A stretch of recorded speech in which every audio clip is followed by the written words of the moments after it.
are about to start the sixth regular session of the 21st City Council of Cagayan de Oro City is now called to order. Invocation by Honorable Councilor Paulo Gaani, followed by the singing of Lupang Hinirang and the Cagayan de Oro March. Please rise. Let us put ourselves in the holy presence of the Lord. In the Father, the Son, and the Holy Spirit. Heavenly Father, as we gather here today in this council chamber to seek your wisdom, guidance, and strength, we thank you for the opportunity to serve our beloved city of Cagayan de Oro and its people. As we begin this session, we ask for your blessing upon each council member and all who are present. Grant us clarity of mind, integrity of heart, and unity of purpose. Help us make decisions that are just, compassionate, and beneficial to all our constituents. Lord, we especially ask for your protection over our city. Guide our efforts to improve our services and ensure the well-being of our community. May we be instruments of your peace and love in all that we do. Bless us in our endeavors today and always. May our actions reflect your will and bring glory to your name. In your holy name we pray. Amen. The Son, and the Holy Spirit.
Wala, gyapon sa Cagayan de Oro. Sige na, imang binti niya sa tubangan. Kasi magulong ko.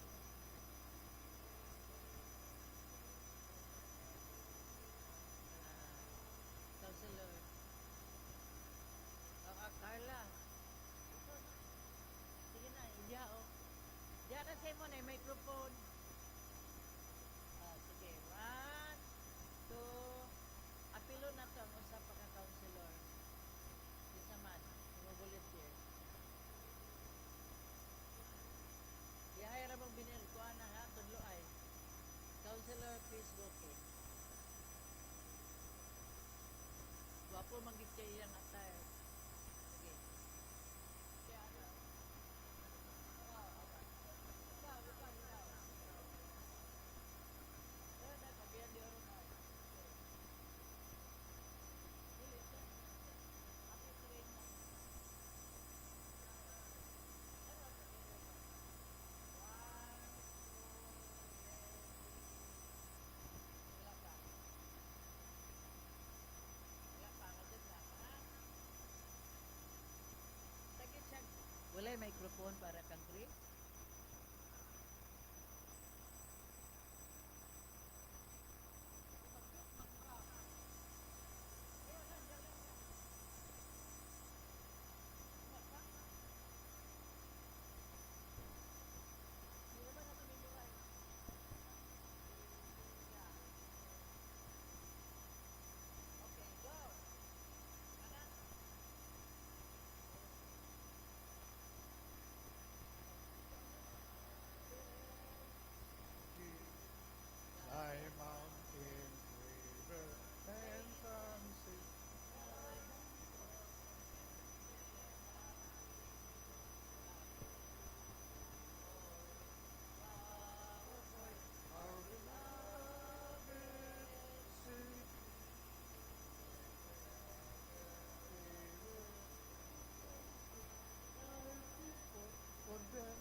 the land of promise, brave men of all fought for thy sake.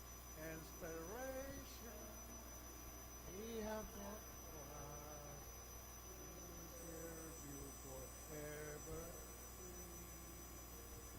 And golden victory, final burden,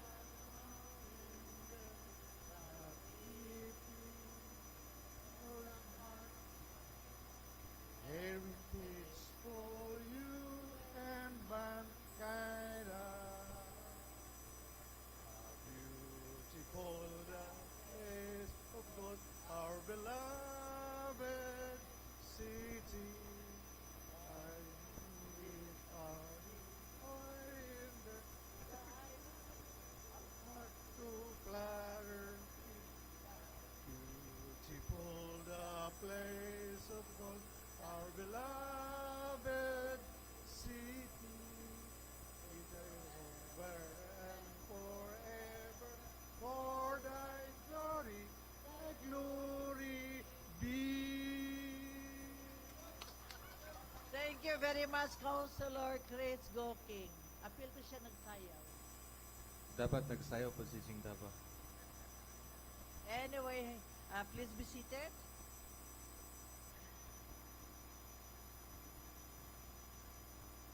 Okay, good afternoon everybody. Ano? Wala niya nung book. Yeah. Hindi pa. Yeah, Mr. Secretary, please do the roll call. Mawala data ba? Gamay? Basta mausab ang atong routine. Yes. Okay. Honorable City Vice Mayor Jocelyn B. Rodriguez, presiding officer. For the First District Councilors, Honorable Desiree Ann M. Dahino, Honorable Roger G. Abaday, Honorable Juancho R. Pascual, Honorable Agapito Heriberto G. Swan, Honorable George Christopher Q. Goking, Honorable Moreno Y. Daba IV, Honorable Alpi Ligaspi Sr., Honorable Aimee Rose P. Moreno. For the 2nd District Councilors, Honorable Iguna Yasin B. Imano, Honorable Maximo T. Rodriguez III, Honorable Paulo Nicolo Gaani, Honorable Joylen Mercedes L. Balaba, indisposed, Honorable Yanlam S. Lim, Honorable Enrico D. Salcedo, Honorable Hilda O. Gu, Honorable Edgar S. Cabanlas. For the ex-officio members, Honorable Marlo L. Tabak, Liga ng mga Barangay President, Honorable Kenneth John D. Sakala, CPSK Federation President, and Honorable Dato Roberto P. Cabaring, IPMR. With one absent, Madam Chair, who is indisposed, we have a quorum, Madam Chair. Quorum is hereby certified. Maying hapon sa tanan, maying hapon ang honorables of the 21st City Council. Mayong hapon kaninyo. Kamusta inyong hapon? So you have already your certificate, right? Nana diha sa inyo. So our visitors who are here right now, our friends from the media, and those who are watching us live via live stream. So mayong hapon kagay anons. So we started already our Higalay Festival, which was launched last Friday. It was indeed a success.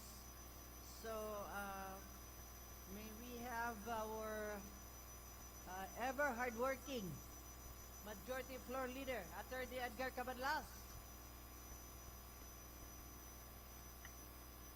Thank you very much, our very active and forward-looking Vice Mayor Bibot Rodriguez, members of this august body, people of Cagayan de Oro, friends we have in the gallery, our staff workers, good afternoon, hapon sa kanan, and happy birthday. Oh, I'm sorry. Majority Floor Leader, we will do the singing of the birthday song for Councilor Roberto Cabarin. Please stand, and may we request Councilor Des Dahino to lead the singing of the happy birthday song.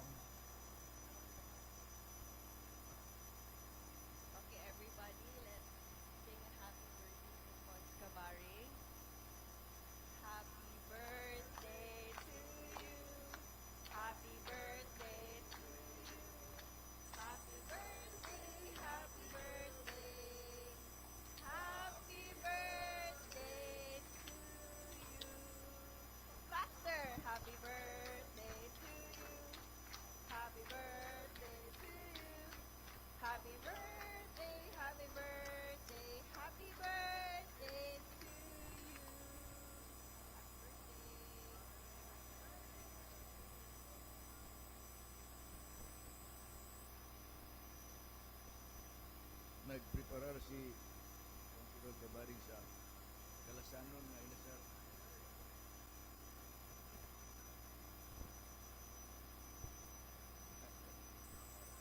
Again, Councilor Roberto Cabaring. Yes, let's proceed, Majority Floor Leader Attorney Madam Enrique Chair, Madlas. may I move to dispense the reading of the minutes of the previous regular session of this council on August 6, 2025 and consider the polishing copies for the past 3 minutes. Any second? Any objection? I hear none. Motion is hereby carried. Move to approve the second final reading Second. Objection. I hear none. Motion is hereby carried. on the special report for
minors as below 21 years of age.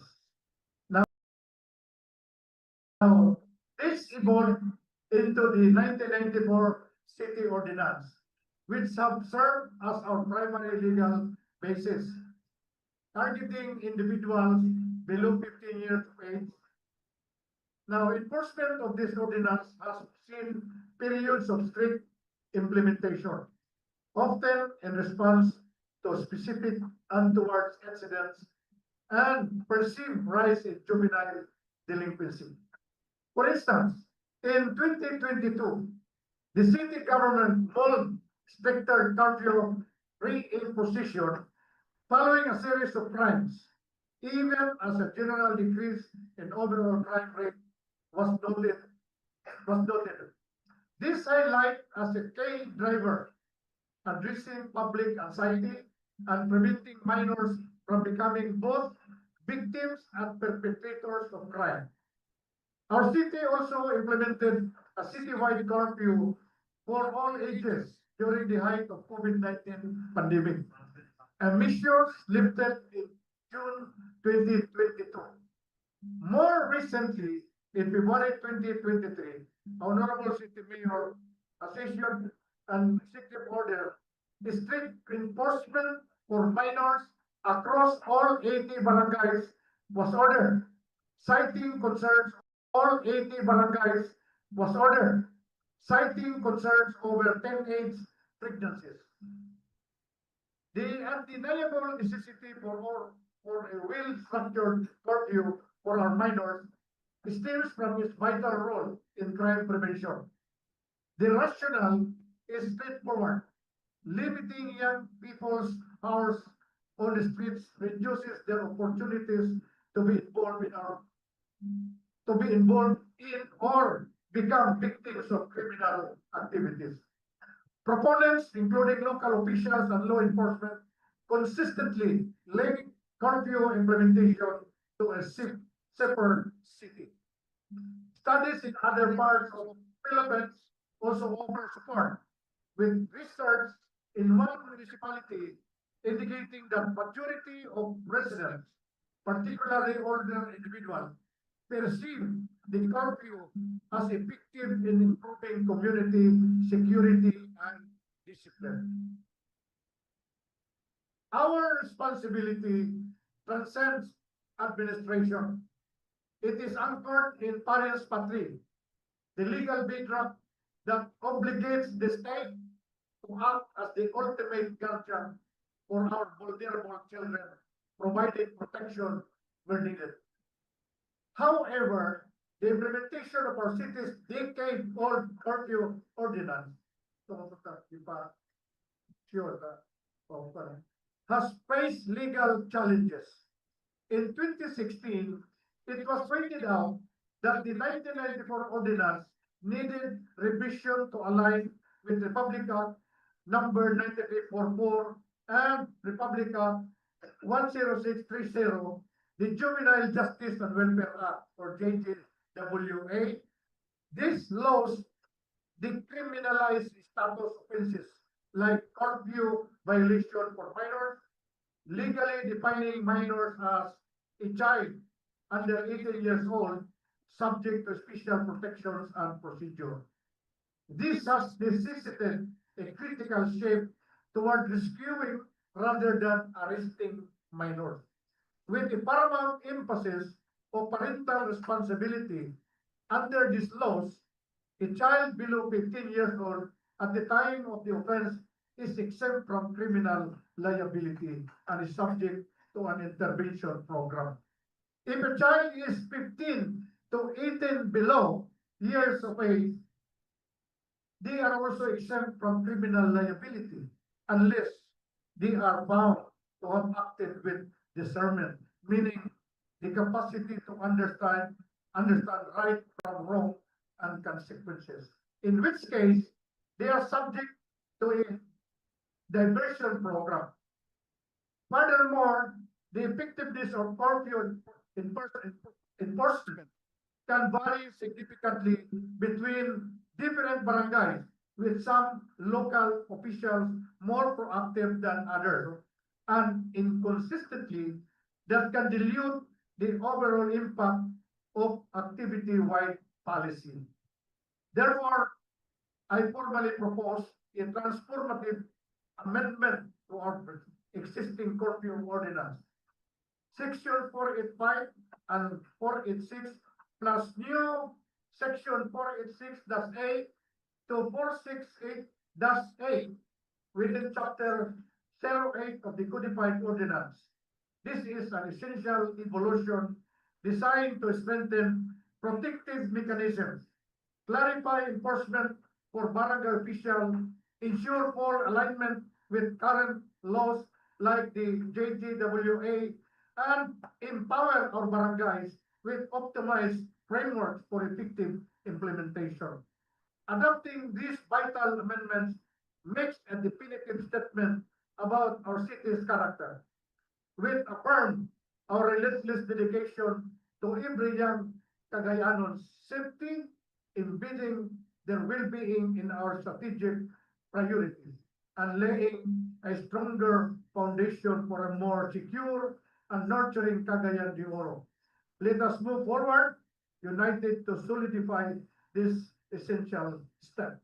I formally request and I propose a joint committee meeting with the Public Order and Safety Committee, which I headed, the Women and Family Relation Committee, and the Barangay Affairs Committee for appropriate deliberation, inviting also more members of this 21st City Council to join with the committee for the deliberation of this proposed amendments of the ordinance. Thank you very much. Thank you very much, Councilor Roger Baday. Yes, Councilor Eric Salcedo, you have the floor.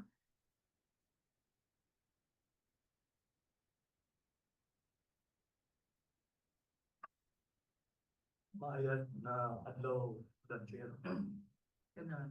Query lang, Madam Chair, kung namin data ang atong report na sa ages na ito yung dimension, kung pila ang commit o pila ang percentage sa ito. For example, kung kay minor mo ba ni Madam Chair, nanong kaya lang kung anong di na-reappeal ang sobra 18 or 21. Eh, nasa kara mo po, nakakumit of crime itong 21 above. Madam Chair. Una, na mas may siguro, may buwan ko na may data ang atong good reporter. Second, Madam Chair, siguro include na to ang Committee on Social Services. Tungod kay naman po dito sa minors, na kinanglan i-strengthen nato kung pananitan, Madam Chair, na pagtakop, sample takop, siyempre turnover na sa barangay. Iasa nga barang kinsa nga vision sa barangay. Sigurado po, Madam Chair, ang Barangay Council for Protection of Children. Maraming salamat, Madam Chair. Yeah, thank you very much, Councilor Eric Salcedo. We are entertaining 15 to 18 years old. Is that what it is? Yes, Madam Chair, I emphasize 15 to 18. 15 to 18 below. Yeah. 18 below. Kaya mo man ang ato balao, di ba? Yes, because our old law defined 21 years old below, which is So, it wasn't 21. contrary to the existing law, Republic Act 1944, as amended by Republic Act 10630, which is an expansion of Juvenile Justice and Welfare Act. So that is there is a need that we have to amend the existing ordinance of 1994, Madam Chair. So with regards to the amendment, Mr. Chair, I have already a copy of the contents of the amendment, which this should be deliberated during the committee joint committee meeting. Here, the barangay is given so much task. In fact, there is a need that there is a creation of the barangay advisory board. There are because in the previous ordinance there is a imposition of penalty of fine and imprisonment. We cannot it is not impossible now under the new law. That's why there is minors below 18, they are not they are accepted from criminal liability, but they are not punished imprisonment, but under intervention or diversion program, depending upon the criminality that has been committed. For example, if a child 15 and below 18 committed a crime, a heinous crime like murder, robbery, or rape, of course, it is the discretion of the court to determine whether he will be subject for exemption for crime or he will be under the custody of the government agency with the DSW. That is the distinction now. That is the new legal issues that face the old ordinance, Madam Chair. Okay. Thank you very much. Councilor Max Rodriguez, you have the floor. Thank you, Madam Chair. May apot sa tanan. I would like to commend sa hayag sa atong gentleman from Kausawagan, Councilor Roger Abaday. Thank you for that. Just for clarification lang kay ang existing na law is the Kiko Pangilinan Law, Juvenile Justice Law. Nara siya sa 15 hangtod 15 lang. I heard earlier ang nakaisgot ang atong counselor na naay new law. Basin mo na ang Robin Padilla Law Bill which is 10 years old. Ginaog niya ang criminal liability. Now, as far as I know, hangtod karon wala pa man na. It's very debatable. Even me personally, dili ko ganahan anak kay ubos ra kaayo ang 10. Now, if ang buhaton gid nato is to really strengthen our child protection council sa barangay level because sila man ang first responder no sa pagkuha ani sa especially sa curfew. But with regards that with the curfew, Gagatuman ba yun ba ng chair ang curfew sa mga barangays? Yeah. Munang as committee, no, chairman ng committee on social services, mo join niya kundi para sa committee hearing poon. But a rejoinder lang regarding ang proseso man gyud sa pagkuha sa bata kung minor, ipatawag ang ginikanan, parents. Idiretso sa PNP, police precinct, hulatan ng parents, as far as I know, sa among barangay, nana ang nakahitabo. So ipatawag, hulatan yun. Tingano, usay, if you penalize, dili man gyapon nila mabayaran na kung say penalty. Well, if we're going to do stricter, no, para sa mga parents, mas payo na. So anyway, yes, we will join your committee hearing, Councilor Roger Abadal. Thank you. Yes, thank you very much, Councilor John Rodriguez. Yes, Councilor Roger Abadal. Thank you very much for your support, gentleman from Nazareth, John Rodriguez. Okay, what you have mentioned about the Ruben Padilla bill, that's still a bill. It is going back to the old, the Marcosian law, the PD 603, the Child Welfare Code. Balik siya sa 9 years old below ang criminal liability.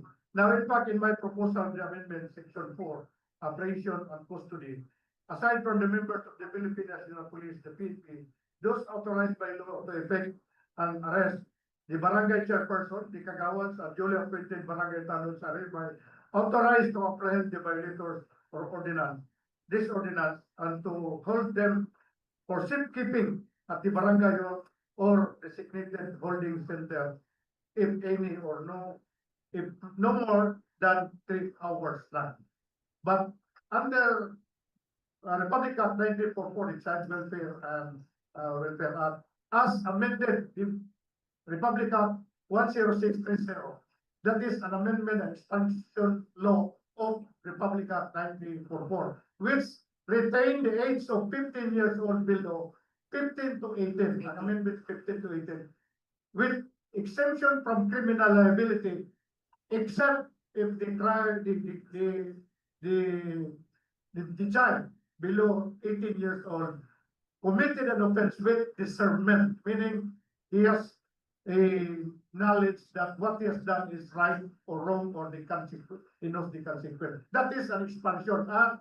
Plus the holding of the minor should not be after the police custody, it should be turned over immediately to the parents. If no parents, should be then turned over to the CSWD, and the apprehending officer should turn over immediately to the parents or DSWD for intervention or diversion program, depende sa Panginoon or sa kaso na nakumit, Madam Chair and my colleagues. So I have divided several sections, Mr. Chair, Okay. and this is for subject for discussion during the joint committee meeting. This is a very, for me I've been a barangay chair for 11 years.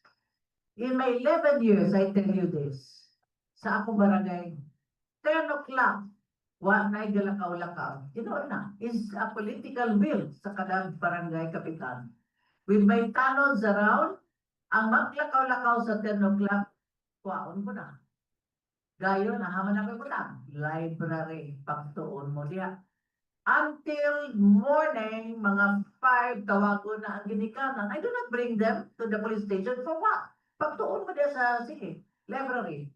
And then it's every day, ang akong dako. Every day. My constituents, karga. Ang dili taga diha, karga. But then what I do?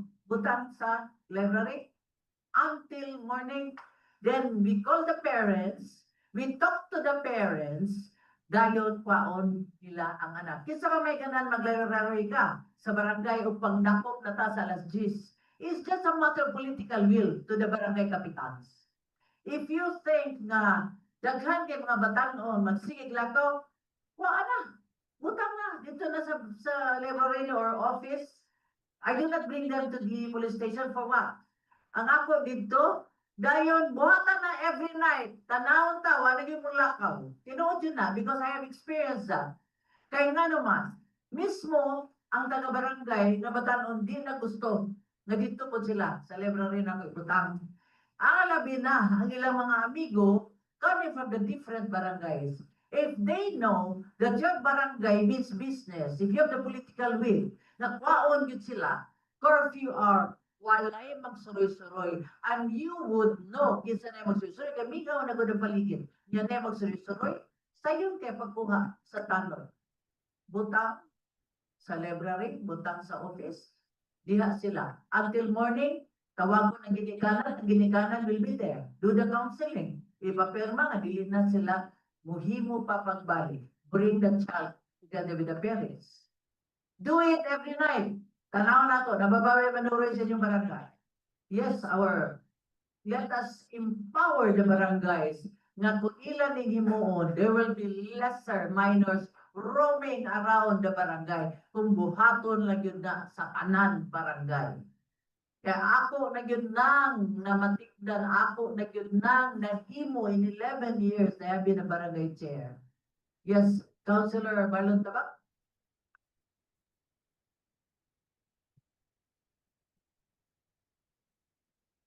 Thank you, Madam Chair.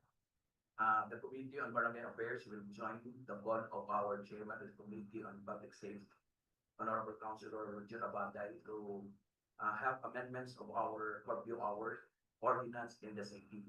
And I also joined the call of our presiding officer to strengthen our barangay implementation of the curfew hours and to strengthen the barangay council for the protection of children. Yes. Our parental code ordinance in the city provides already that this is a challenge to all of us, and that is why I am joining Honorable Councilor Abade for this, because the Committee on Barangay Affairs, we have our meeting tomorrow.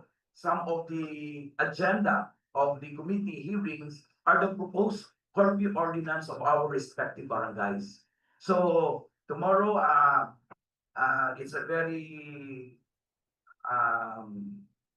good afternoon for all of us tomorrow to discuss the future of our children. Kay most of the discussion tomorrow is all about curfew and our respective barangays. Because we need to have our localized ordinance in the implementation of curfew. Daghan kaayo ang problema diya, pero kabalutan na kapaningkamot ang mga kabarangayan sa Cagayan de Oro in terms of the maumagani nga daghan kaayo demand for deputization of OVR, so that the barangay now can implement the curfew hours and issue OVR to establishments or other entities na naka-violate sa city ordinance. So thank you, Madam Chair, and I join the committee of Yeah. Councilor Roger Abate. You to start. If tomorrow, why not start tonight? You don't have to wait for the amendment. I tell you, agi ko yulatan before when I was in the barangay chair. Dakop, you ko nga dakop. I don't care. Unay na kinom na ala karga. So, it's just a matter of political will. Di ko mahadlok. Kaya nga naman, they're very safe in my place. They're safe than rather roaming around the street. So, start doing that. You don't have to wait for amendments. The existing ordinance is already there. It's just a matter of amendments. But then, wala na. Nanaman gina ordinansa, buhato na gina sa mga kapitan. Para wala na maglaroy-laroy. Okay? Sige, thank you very much. Yes, Councilor Majority Floor Leader Attorney Edgar Cabanlas. Thank you very much, Madam Chair. The idea to amend the ordinance is okay. But the age range is 15 to 17, not 15 to 18. That's when the principle of discernment applies 15 to 17. Below 15, then there is no liability in crime committed by the child or the minor. Second, Madam Chair, in our ordinances approved from the barangays, every barangay has their individual curfew. Yes. Pero actually, we're following the city. Yes, but it's the penalty. Adapting. The penalty we are Yeah. following because Yeah, we yeah, yeah. imposed barangay Yes. cannot impose more than the penalty imposed by the city. So there is no conflict between the ordinances of the barangays that has to be looked into by this committee proposed by Councilor Patel. Okay, nagka-rely na naman ni ilang one. Sa penalty. Supa, ito na. Curfew na, one, as this curfew na. Ah, Well, as those curfew na, so sabot mo na, hindi mo na. You have to synchronize. yes. Thank you Correct. very much. Actually, I started 10 o'clock. I've been starting doing the rounds with the time at 10 o'clock. I do not know penalty. Because penalty, kung ilang ginabuhaton-buhaton lang, bayad na sila. The worst thing that they do not like to go to my barangay, kaya pag-abot nila dito, then they stay in my library until morning. And then they don't want to do that. So lesser minor now is roaming, kiniganahan. Because they know, barangay Nazaret, takpon sila, ang time. Between 10 to until 4 man ata. So I do not penalize, but it was effective during my time. Kaya wala may ganan magsuri-suri. For what? Na magsuri-suri pa ka sa Nazaret, no? I do not know with now nga dagan establishment.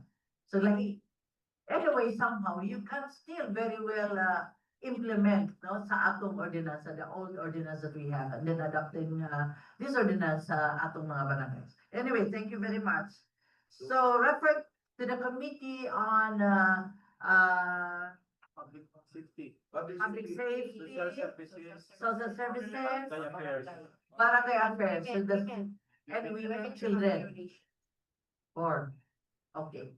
Thank you very much. Majority Floor Leader, Attorney Edgar Cabanlas, you have the floor. Madam Chair, Yes. item number 130, please. Item number 1 is for omnibus approval of proposed resolution numbers 2025-1019 to up to 2025-1021.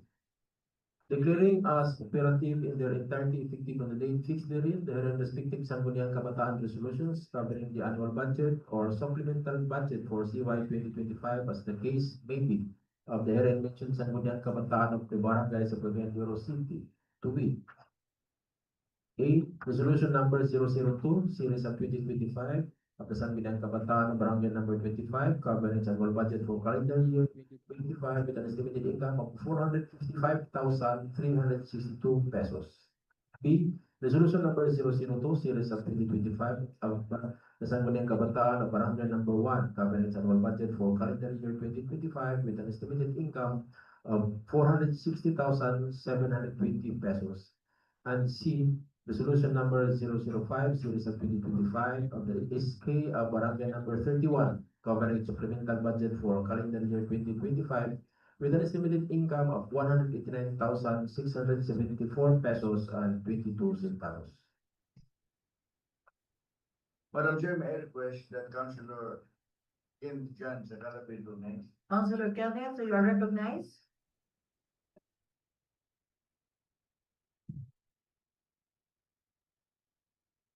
Thank you, Madam Chair, and thank you, Majority Floor Leader.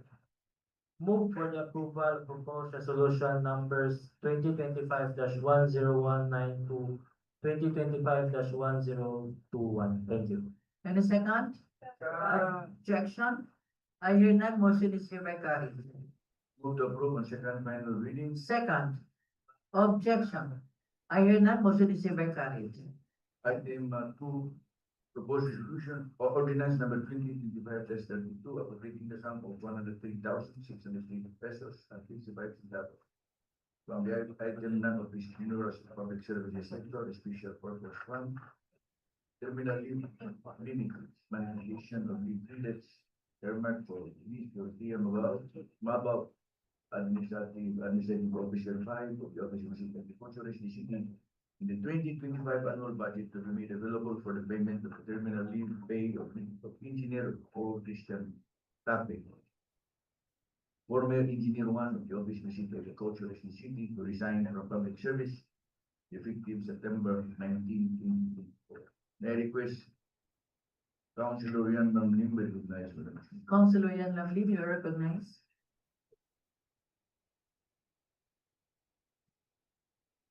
Madam Chair, may hapon sa tran.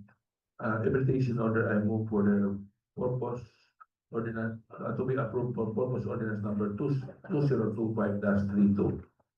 And a second? Objection? I hear none, motion is hereby carried. Move to approve second final reading. Second? Objection? I hear none, motion is hereby carried.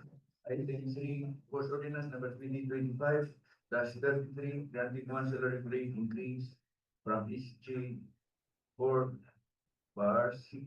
to SJ 5/6 to Miss Rosa Reyes, Barangay of A, Office of City Health Officer, for compulsorily retired from the government service.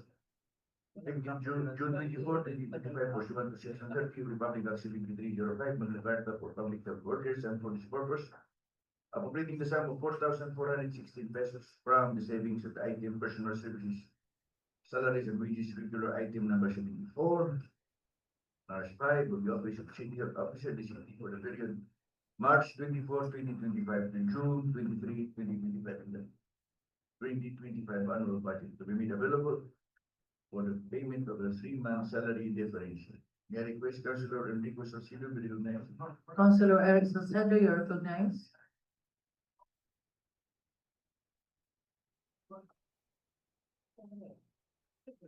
Thank you, Madam Chair. Proposed ordinance number 2025-33. I move to approve, Madam Chair.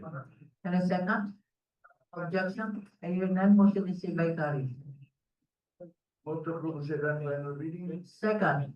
Objection? I hear none, motion is hereby carried.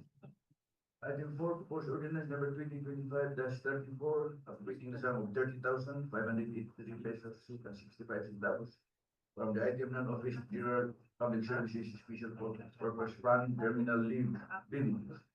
Monetization of leave credits earmarked for Ms.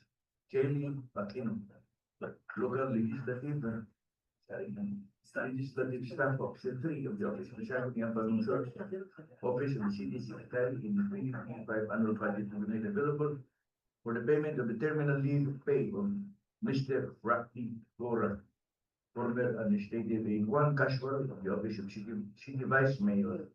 The services ended last July 1, 2016. I request, Madam Chair, Councilor Juan Suar Pascual be recognized. Councilor. Okay. Councilor Ante Pascual. Good afternoon, Madam Chair. Who? Good afternoon, everyone. I move to approve the proposed ordinance number 2025-34. Any second? Any objection? I hear none, motion is hereby carried. Move to approve on second final reading. Second? Objection? I hear none, motion is hereby carried.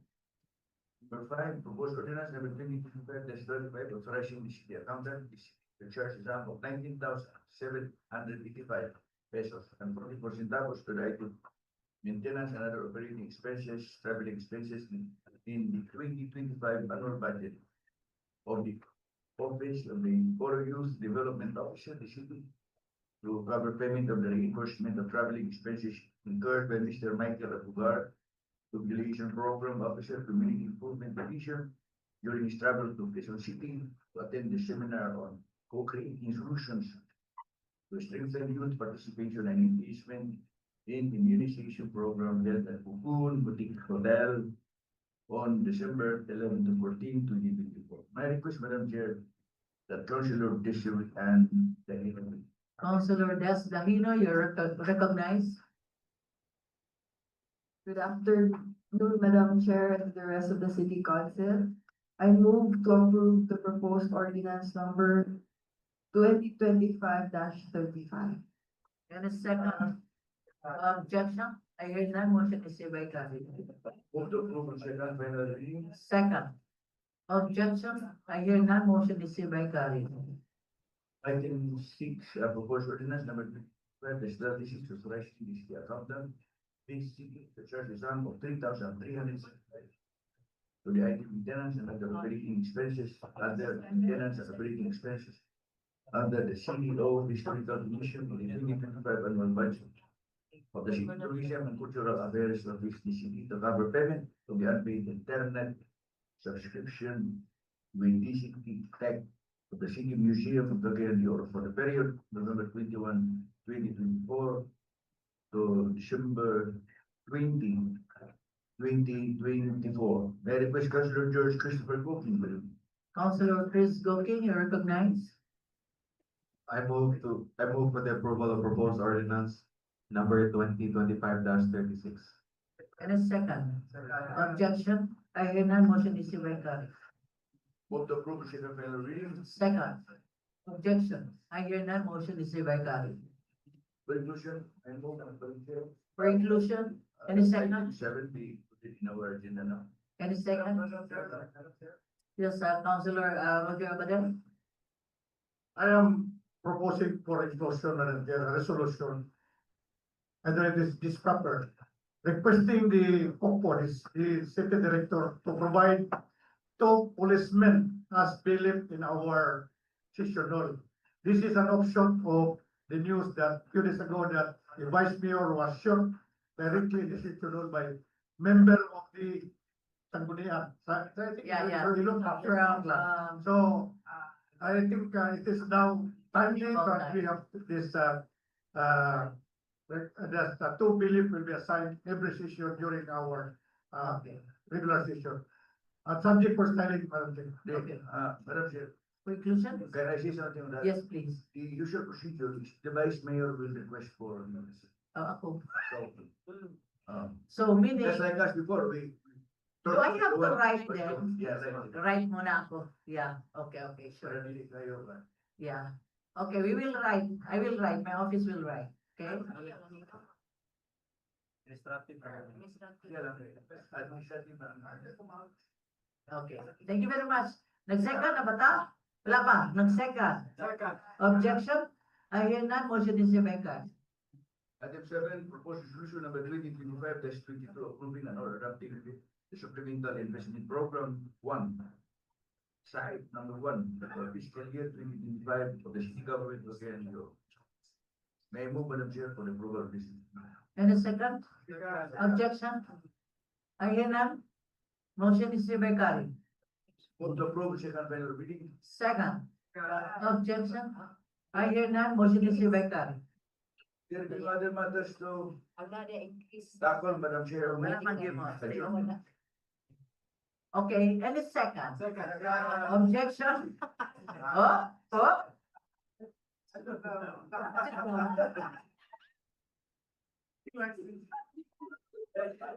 Objection? I hear none. Motion is hereby carried. Wala ko nitindog, Council